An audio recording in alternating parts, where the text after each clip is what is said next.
Welcome back to my Gujarat series और ये इस सीरीज का सेकंड वीडियो है जहां पर मैं ट्रैवल करने वाली हूं द्वारका के लिए। तो मैंने अर्ली मॉर्निंग 5 o'clock अहमदाबाद से अपना ट्रेन लिया जो कि अराउंड 1:30 को मुझे द्वारका पर छोड़ दिया था। यहाँ पर मैंने क्विकली लॉन्च बुक किया आईआरसीटीसी का और उन्हीं के थ्रू पूरे डे के लिए कैब भी बुक किया। लॉन्च का 50 रुपीज चार्ज था 1 आवर के लिए। फ्रेशन अप होने के बाद मैंने कैब में अपना यात्रा शुरू किया। कैब का प्राइस 2000 था, जो कि आईआरसीटीसी के थ्रू ही मैंने बुक किया था क्योंकि मेरा सेफ्टी कंसर्न था, मैं सोलो ट्रैवलर थी, तो उस पर्पज़ से मैंने कैब बुक किया। आप चाहें तो 1600 1500 में आउटर साइड से भी बुक कर सकते हैं। मेरा पहला लोकेशन था नागेश्वर, जो कि द्वारका से अराउंड 17 किलोमीटर की डिस्टेंस पे है और अगर आप रेलवे स्टेशन से डायरेक्ट आते हैं तो अराउंड आपको 30 टू 35 मिनट का समय लगेगा यहाँ पर पहुँचने पर, जब बहुत रश कम होगा तभी। अदरवाइज़ अगर रश बहुत ज़्यादा रहा तो आपको इससे ज़्यादा समय भी लग सकता है। क्योंकि मैंने अपनी यात्रा सितंबर में एंड में की थी और इस टाइम पे नवरात्रि चल रही थी, तो मुझे बहुत ही कम रश देखने को मिला। बाकी अदर सीज़न्स में थोड़ा रश रहता है यहाँ पर। यह मंदिर 12 ज्योतिर्लिंगों में से एक है और यहाँ पर स्पेशली शिव जी की पूजा नागेश्वर रूप में की जाती है। नागों के ईश्वर होने के कारण ही इन्हें नागेश्वर कहा जाता है। तो अब हम यहाँ से सीधा जाएंगे अंदर। अंदर फोटोग्राफी मेन मूर्ति के पास अलाउड नहीं है, पर आप बाहर से रिकॉर्ड कर सकते हैं। तो यहाँ से अब हम इस लाइन में चल के हमने बहुत ही अच्छे से दर्शन किए और दर्शन करने के बाद जब आप बाहर निकल कर आते हैं उस क्यू से, तो आप मेन जो मंदिर का प्रांगण है उसमें रुक सकते हैं और इस तरह से आप एक अगर अपने फ़ोटोज़ लेना चाहते हैं वीडियो वो ले सकते हैं। उसके बाद हम एग्ज़िट लेके मंदिर से जस्ट बाहर आए जहाँ पर हमें ये बहुत ही बड़ा एग्ज़िट के पास स्टैच्यू देखने को मिला भगवान शिव जी का। उसके बाद हमने अपनी यात्रा यहाँ से भेट द्वारका के लिए स्टार्ट की। भेट द्वारका नागेश्वर से अराउंड 23 किलोमीटर की डिस्टेंस पे है, जिसमें आपको 40 टू 45 मिनट्स पहुँचने में लग जाता है। पहले आपको ये ब्रिज नहीं था, तब आपको यहाँ पे जो बोट दिख रही है आपको वहाँ पे, उसमें बैठ के उसके क्रॉस करके और फिर भेट द्वारका जाना पड़ता था, जिसमें अराउंड 2 से ढाई घंटे का समय लगता था। बट अब ब्रिज बन जाने की वजह से आप ये जर्नी सिर्फ 10 से 15 मिनट में पूरी कर सकते हैं और उस पार पहुँच सकते हैं।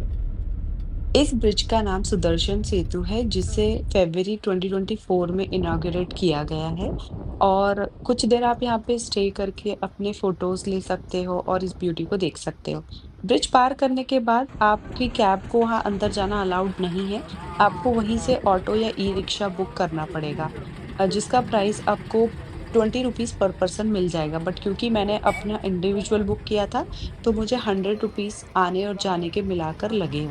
और क्योंकि बेट द्वारका में फ़ोटोग्राफ़ी अलाउड नहीं है, तो आपको अपना फ़ोन और अदर इलेक्ट्रॉनिक आइटम सबमिट करके ही टेम्पल में जाना पड़ता है। तो इसके बाद हम कुछ शूट नहीं कर पाए। बेट द्वारका से अच्छे से दर्शन करने के बाद नेक्स्ट लोकेशन था रुक्मणी देवी मंदिर, जो कि 12वीं शताब्दी में बनाया गया मंदिर है। ऐसा कहा जाता है पौराणिक मान्यताओं के अनुसार कि दुर्वासा ऋषि से जल की देरी होने से कृष्ण जी और रुक्मणी देवी जी की तरफ से उन्होंने उन्हें श्राप दिया था ताकि 12 वर्ष तक वे दोनों साथ ना रह सके और उस समय में जो रुक्मणी देवी जी हैं वो यहाँ पर रही थी। तो इस वजह से यहाँ पर ये टेम्पल बनाया गया है। मिले, सब कुछ मिले और मेरा श्राप एक झोली में जीने के लिए लो कबूतर का दाना 20 रुपया। वो पक्षी खाते हैं तो खाने देने का। रुक्मणी मंदिर से 25 किलोमीटर की यात्रा करके आप द्वारकाधीश के मेन मंदिर तक आ सकते हैं। द्वारकाधीश का मेन मंदिर गोमती नदी के किनारे स्थित है। यह पवित्र मंदिर हिंदुओं की 4 तीर्थ यात्राओं में से एक माना जाता है, जो स्वयं भगवान कृष्ण को समर्पित है। इसे त्रिलोक सुंदर या जगत मंदिर भी कहा जाता है। मंदिर के ओपन होने का समय सुबह 6 बजे से लेकर तो 12:30 दोपहर तक रहता है। उसके बाद मंदिर क्लोज हो जाता है और दोबारा ओपन होता है शाम को 5 बजे से लेकर 9 बजे तक के लिए। मंदिर में कोई भी इलेक्ट्रॉनिक आइटम ले जाना अलाउड नहीं है, तो फ्री में सुविधा लॉकर सुविधा दी गई है। आप अपने फ़ोन चार्जर को वहाँ पर रखिए और रिटर्न में आते हुए आप ले सकते हैं। सेम वे में आप अपने फुटवियर भी रख सकते हैं। यह मंदिर अराउंड 2500 साल पुराना है, जिसे श्री कृष्ण के पोते वज्रनभ ने बनवाया था। मंदिर में 2 द्वार है। प्रवेश द्वार जिसे स्वर्ग द्वार कहा जाता है, दूसरा निकास द्वार जिसे मोक्ष द्वार भी कहा जाता है।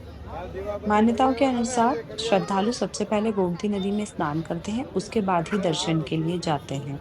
और यहाँ पर श्रद्धालु श्री कृष्ण जी को द्वारका के राजा के रूप में पूजा करते हैं। यहाँ से 2 किलोमीटर की दूरी पर स्थित है भड़केश्वर महादेव मंदिर, जो कि 5000 साल पुराना शिवलिंग है। यह प्राकृतिक रूप से प्रकट हुआ शिवलिंग में से एक है। ऐसा कहा जाता है कि भगवान श्री कृष्ण भी यहाँ पर आकर पूजा करते थे। और इसकी सबसे खास बात यह है कि यहाँ बारिश के मौसम में समुद्र की लहरें स्वयं इस यहाँ पर शिवलिंग का अभिषेक करती हैं। तो यहाँ प्राकृतिक सौंदर्य की दृष्टि से भी बहुत सुंदर दृश्यों में से एक है। द्वारका के संपूर्ण टेम्पल विजिट करने के बाद मैं अपने आईआरसीटीसी के लॉन्च में वापस आई, जहां मैं कुछ समय के लिए रुकी और उसके बाद मेरी 9 बजे सोमनाथ के लिए अपनी अगली ट्रेन थी। तो तब तक मैंने यहाँ पे वेट किया। सोमनाथ हम कवर करेंगे अगले व्लॉग में। तब तक के लिए thank you so much for watching this video. Stay tuned for the next vlog.